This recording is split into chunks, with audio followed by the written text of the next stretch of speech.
Okay 1972ರಲ್ಲಿ Indira ಗಾಂಧಿಯವರು ಪ್ರಾರಂಭ ಮಾಡಿದಂಥ ಈ ಒಂದು ಐತಿಹಾಸಿಕವಾದಂಥ ಯೋಜನೆ ದೇಶದ ಮಕ್ಕಳು ಆರೋಗ್ಯಕರವಾಗಿರಬೇಕು ಅಂಥೇಳಿ ಇವತ್ತು ನಮ್ಮ ಸರ್ಕಾರ ಜೀವನದಲ್ಲಿ ಮಕ್ಕಳು 5 ವರ್ಷ ಒಳಗಡೆ ಇರೋಂಥ ಪ್ರತಿಯೊಂದು ಮಗು ಕೂಡ ಇವತ್ತು ನಾವು ಈ ಲಸಿಕೆಯನ್ನು ಹಾಕಿ ಅವರ ಭವಿಷ್ಯದಲ್ಲಿ ಯಾವ ಅಂಗವೈಕಲ್ಯತೆ ಕೂಡ ಇರಬಾರ್ದು ಅನ್ನೋ ದೃಷ್ಟಿಯಿಂದ ಈ ಕಾರ್ಯಕ್ರಮವನ್ನು ಹಮ್ಮಿಕೊಂಡಿದ್ದೇವೆ.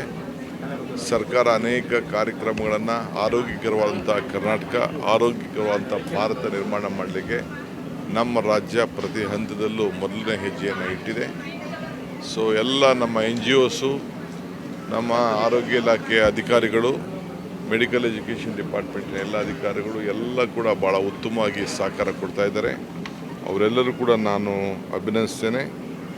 ಈ ದೇಶ ಮುಕ್ತ ಪೋಲಿಯೋ ಭಾರತವನ್ನು ನಿರ್ಮಾಣ ಮಾಡಿದೆ. ಇದನ್ನು ಅಕ್ಕಪಕ್ಕ ದೇಶಗಳಿಂದ ಇದು ಒಳಗಡೆ ಬರ್ಬೋದು ಅನ್ನೋ ದೃಷ್ಟಿಯಿಂದ ನಾವು ಜಾಗೃತರಾಗಿ ನಾವು ಈ ಅಭಿಯಾನವನ್ನು ಮುಂದುವರಿಸ್ತಾ ಇದ್ದೇವೆ. ಸೊ ಇದಕ್ಕೆ ಸಹಕಾರ ಕೊಟ್ಟಂಥ ಎಲ್ಲರೂ ಕೂಡ ಈ ಸಂದರ್ಭದಲ್ಲಿ ಅಭಿನಂದಿಸ್ತೇನೆ. ಖಾದರ್ ಅವರು ಸಂಪೂರ್ಣವಾಗಿ ಈ ಜವಾಬ್ದಾರಿಯನ್ನು ತೆಗೆದುಕೊಂಡು ಅವ್ರಿಗೆ ಅಪಾರವಾದಂಥ ಅನುಭವ ಇದೆ.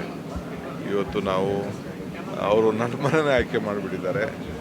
ಇರಲಿ, ಒಂದು ದೇಶಕ್ಕೆ ರಾಜ್ಯಕ್ಕೆ ಕೊಡುವಂಥ ಸಂದೇಶ ಮುಖ್ಯಮಂತ್ರಿ ಮನೆಯಿಂದನೇ ಪ್ರಾರಂಭ ಆಗಲಿ ಅಂತೇಳಿ ಅವರು ಇದನ್ನು ಪ್ರಾರಂಭ ಮಾಡಿದ್ದಾರೆ.